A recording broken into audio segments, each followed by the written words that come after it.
دوسری بڑی خبر کی ترکیہ کے جو بلدیاتی انتخابات ہیں ان میں صدر اردوان کو بدترین شکست ہوئی ہے اور ترک صدر نے شکست کو تسلیم کر لیا. سب سے بڑی خبر یہ ہے. اچھا ترکی میں آپ کو پتہ ہے بلدیاتی انتخابات میں عوام نے جو وہاں کی حکمران جماعت ہے اس کے خلاف کھل کر فیصلہ سنا دی ہے جسے ترک صدر طیب اردوان انہوں نے تسلیم کرنے کا اعلان کر دیا ہے. بڑے ظرف کا مظاہرہ کیا ہے, ورنہ کہہ سکتے تھے میں نہیں مانتا, یہ تو دھاندلی ہو گئی, تاریخی دھاندلی.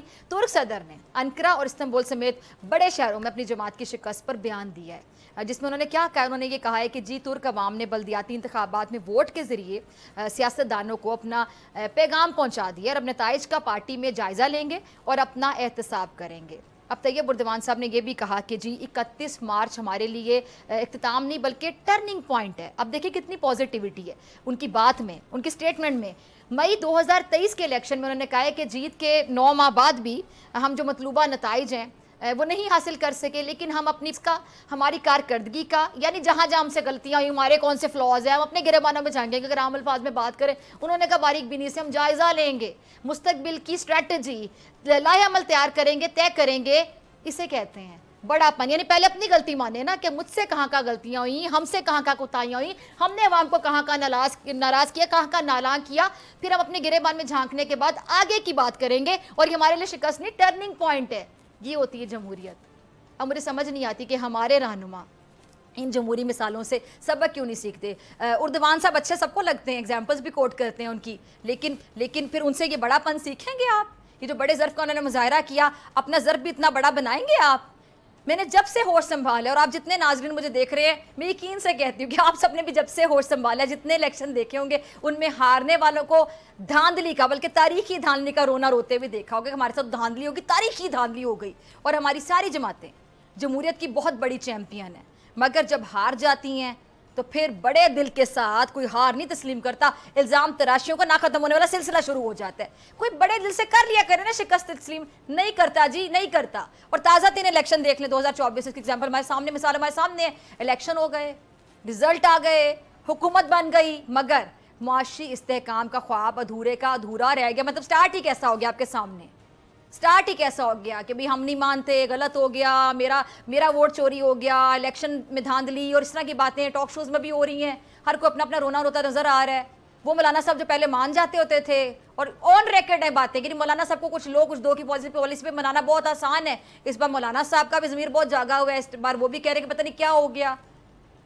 اب مسئلہ کیا ہے, ہمارے جو رہبر ہیں نا وہ دھاندلی کا شور زور سے مچا رہے ہیں. کس لیے؟ صرف اپنی سیاست بچانے کے لیے, صرف اپنے ذاتی فائدوں کے لیے.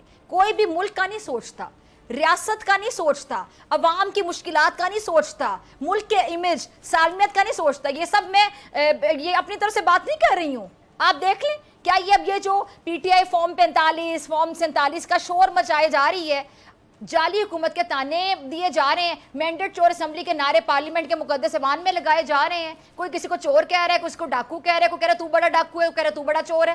اور آگے دیکھ لیں کہ خود اسی اسمبلی میں بیٹھے ہوں گے, جو اسمبلی ان کے مطابق جعلی اسمبلی جعلی ووٹ سے بنی, کوئی چور وہاں بیٹھے ان کے مطابق, کوئی ڈاکو بیٹھے. بہت ہی غلط بات ہے, بہت ہی مقدس ایوان میں بیٹھے ہوئے یہ بسرا کی باتیں کرتے ہیں, خود بھی اسی مقدس ایوان میں بیٹھیں گے جا کے یہ. اور بات صرف اتنی سی ہے کہ جہاں جہاں ہم جیتے وہاں انتخابات درست ہیں, کیونکہ وہاں ہم جیتے ہیں, وہاں تو دھاندلی ہو نہیں سکتی. لیکن جہاں ہم ہار گئے نا وہاں تو بھائی تاریخی دھاندلی, کیونکہ وہاں ہم کیوں نہیں جیتے. اور یہ چلن کوئی نیا نہیں ہے. 2013 کے انتخابات میں کیا یہی رونا دھونا جاری نہیں تھا؟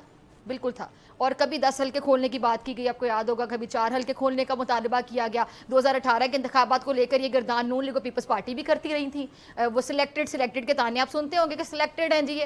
اب میں سمجھتی ہوں کہ اب وقت آ گیا ہے عوام کو, ملک کو مشکلات سے اگر نکالنا ہے, یہ اگر کا لفظ میں ذرا زور سے بولتی ہوں, اگر نکالنا ہے, اگر نیت ہے کہ نکالنا ہے مشکلات سے عوام کو اور ملک کو, تو ہمارے سیاستدانوں کو اپنی اصلاح کرنی ہوگی, اپنے رویے بدلنے ہوں گے, خود کو بدلنا ہوگا, ترقی یافتہ ممالک سے سیکھنا ہوگا. اب یہ تازہ مثال جو میں نے آپ کو دی ٹرکی کی, اردوان بھی دھاندلی کا الزام لگا سکتے تھے, شور مچا سکتے تھے. میں نہیں مانتا, میرے ساتھ تو تاریخی دھاندلی ہو گئی, یہ تو سازش ہو گئی, یہ تو اداروں کی سازش ہو گئی, یہ تو الیکشن کمیشن کی سازش ہو گئی. یہ تو ہم تو کسی کو سر متھے سے دکھتے ہیں, یہ ہمیں تو ہرانے کی پہلے سے تیاری کی جا رہی تھی, وہاں بھی شور مچا دیا جاتا.